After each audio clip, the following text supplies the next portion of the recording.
Welcome to Box Recaps. Today I'm going to explain the movie Viking Wolf, released in the year 2022. The movie starts and we're taken to 1050, where we see a group of fierce Viking warriors who are in the Norwegian region Nimbu, and they go on to attack a temple to loot it. As they infiltrate the temple, they hope to find some valuables, but they're disappointed when no such stuff is found.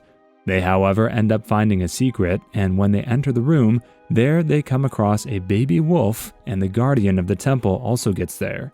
He goes on to tell the warriors not to release the wolf, because this wolf has been cursed, and God knows what he's going to do if he's released. The Viking warriors, however, do not believe in such things. They do not care if the wolf has been cursed, so they go on to untie the baby wolf and bring it back with them to their ship. Having found nothing of value from the temple, they decide to head home with long faces. As their ship moves toward home, the baby wolf comes into action, and one by one, he goes on to kill all the warriors in the ship. After having killed all the warriors, the wolf gets off the ship and retreats to the Nordic forest. The scene then changes to 1,000 years later, meaning we are in the present now. The camera shifts to a modern house where we see a teenager named Tala, who has recently moved to Nimbu. She has a proper family that includes her younger sister, Jenny, her mother, and her stepfather as well. All of them are hanging out together at their new place. The girls are watching a movie when Tala receives a message from a friend named Jonas, who has asked her to come to the lake. She gets up, takes her bag quietly, puts some beers in the bag, and tries to sneak out of the house without anyone noticing her. But just as she is about to sneak out, her stepdad, Arthur, asks her where she is going. She just says that she's going out for a while, and he tells her that she can call him dad if she likes, but Tala says that he is not her dad, and leaves. She gets to the lake where Jonas is waiting for her, along with some of his other friends as well. Jonas also has a lady friend named Ellen, who gets jealous of Tala when she sees her bonding with Jonas. Tala then overhears Ellen talking to Jonas, where she goes on to scold him for inviting Tala without telling her first. Ellen then goes on to warn Jonas that if he ever wants to do any such thing again, he should let them know first. Tala gets upset hearing this and decides to leave, but just as she's about to get out of there, she hears screams and comes back to see Ellen and Jonas bloodied and badly wounded. Tala checks up on them, picks up Ellen on her shoulders, but as she's trying to take her away from the scene, someone from the bushes shows up, attacks her again in the blink of an eye, and then just drags her away into the bushes. Tala has no idea what is going on, and she starts shouting in fear. In the next scene, we see the police arriving at the scene, and Tala's mother, Liv, is also there. It turns out she's an officer too. Liv calms her daughter down and puts her in the police van. When she finally comes to her senses, another police officer goes on to tell her that whoever it was, they have taken Ellen away with them, and it is also revealed that Ellen is the daughter of the mayor of the city. When the police officers look around the area, they find a phone and animal hooves. The next day, the police call all the people who were there at the lake when the incident took place. Liv's job partner named Eilert goes on to interrogate the teenagers, who tell them that they saw nothing. He goes on to ask them if they saw the animal that attacked Ellen, but none of them seems to know anything about it, as they tell him that they saw nothing out there. And out of nowhere, the girl was just attacked and then dragged away by a mysterious figure behind the bushes. They then ask these questions to Tala, who is now in a better mental state. Tala, however, tells them the same thing, saying she did not see anything. And this answer is a little annoying to the police officers because they need something to be led on. The police are annoyed because they still have not been able to find strong evidence as to whether Ellen was preyed upon by a wild animal or it was the doing of a human. That night, Liv sits on her computer and goes on to conduct some research on the hooves of the animals she found near the area of the forest where the girl was attacked. She realizes that these hooves are really similar to the hooves of a wolf, but the ones she has are just larger in size. The next morning, a shocking news hits the town when Liv receives a call from the police station, and they go on to tell her that Ellen's body has been found. When Liv makes her way to the autopsy to take a look at the dead body, she's shocked to see that Ellen had marks all over her body, even her face. They also notice some scratches and lacerations on the side of her abdomen. The police officers are not able to understand these marks at all, so they decide to hire an expert to do it for them. They go on to call a pathologist named William to take a look at the girl's body and the marks on it. William goes on to thoroughly investigate the body and tells the officers that this girl was attacked by a wild wolf because these marks could only be of a wolf and no other animal. He, however, does go on to add that the wolf he is talking about was just larger in size. That day, when Liv is in her office, she's approached by an old hunter named Broden. He tells her that he's been hunting all his life and even lost his left hand during a hunt.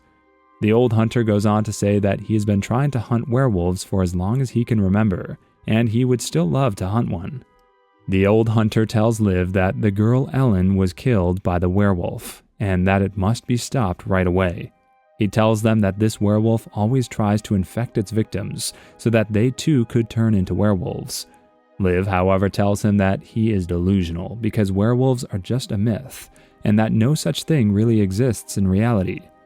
The old hunter then goes on to give Liv a silver bullet, telling her that her own bullets are going to have no effect on the creature, and that if she does come across the werewolf, she should use this silver bullet to put him down. The scene then changes to Jonas and Tale having a conversation at a cafe, where both of them seem to be feeling guilty for Ellen's death, because they did not take her away from the scene in time, and the attacker attacked her again. Tale then says that she needs to go home. Tale is on her way home when she is bullied by a group of people who bully her because of the bite marks on her shoulder. She still has a wound because she too was bit by the animal the other day. The next day, the police officers go on to team up with a group of hunters to hunt down the wolf that was the cause of Ellen's death.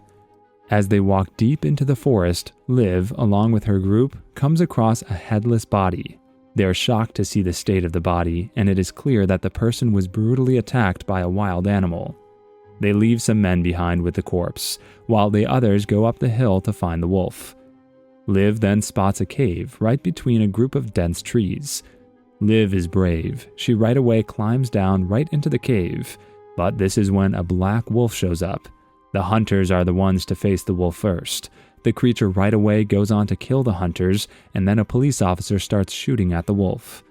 The wolf then tries to attack Liv in the cave, but she starts shooting at him too. She is, however, shocked when she realizes that this wolf is not affected by the bullets at all.